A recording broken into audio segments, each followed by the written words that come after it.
Before there was Google Maps, there was a book that kept Black families alive. Hey y'all, it's your girl Keela Vaughn, and welcome back to another episode of We Love Your Black Ass. Today, we are talking about the Negro Motorist Green Book.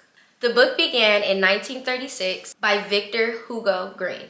He was a Harlem postal carrier who realized that his community couldn't enjoy what most Americans took for granted, and that was the open road.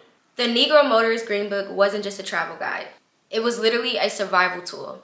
It listed hotels, restaurants, gas stations, barbershops, and even people's homes, where Black travelers wouldn't be turned away, humiliated, or even worse, murdered. I think it's pretty obvious that the book was created because it was extremely dangerous for Black people to travel freely during this time period. Traveling while Black could be very deadly.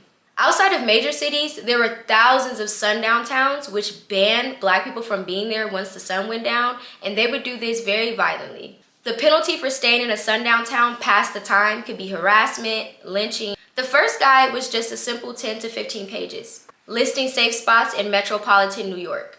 But by the 1950s, it expanded to cover every state and even some international countries.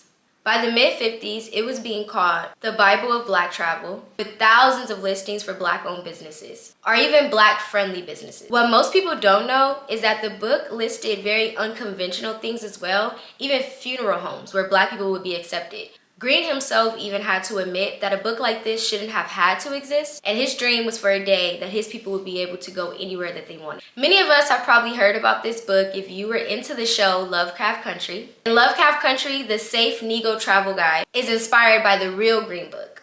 In a scene early on in the show, characters are pulled over in a sundown country, and we get to see them go on this adventure, for lack of a better word, of what it looks like to have this book as their guide to get out of that situation. This book wasn't meant to be a comfort guide. It was a tool for survival, resistance, and dignity. It reminded Black travelers that they deserved safety and respect, even when the law said otherwise. And that's what makes it such an important part of history.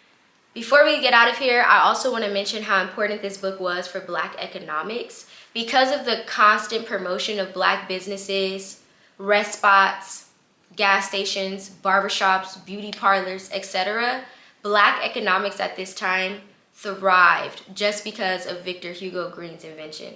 Even where you could get gas was political. And it's important to note that one of the only gas stations at the time that supported the Green Book was ESO, or ESO.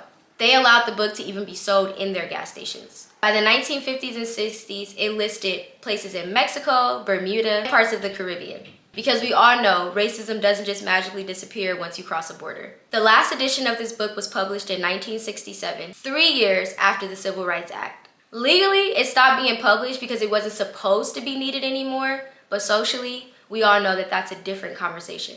Let me know below if you'd ever heard of the Green Book before, or if this is your first time. If you have, include anything you know that maybe I did not mention. And thank you so much for tuning into another episode of We Love Your Black Ass. We'll be back.